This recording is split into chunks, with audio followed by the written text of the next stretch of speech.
Корона в Таджикистане. Статистика смертности. События на 21 мая. 21 час 30 минут 21 мая 2020 года. Самые важные новости об эпидемиологической обстановке в республике на 21 мая собрал новости Таджикистана. Душанбе, 21 мая, Спутник.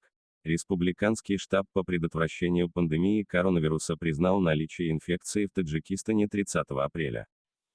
Власти принимают меры для предотвращения распространения опасной инфекции в Таджикистане.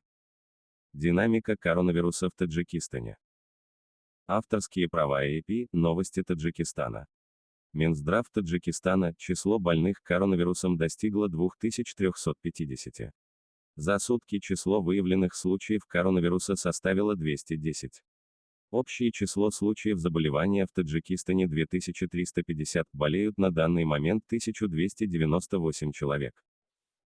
Число выздоровевших увеличилось до 1008, а умерло от COVID-19 44 пациента.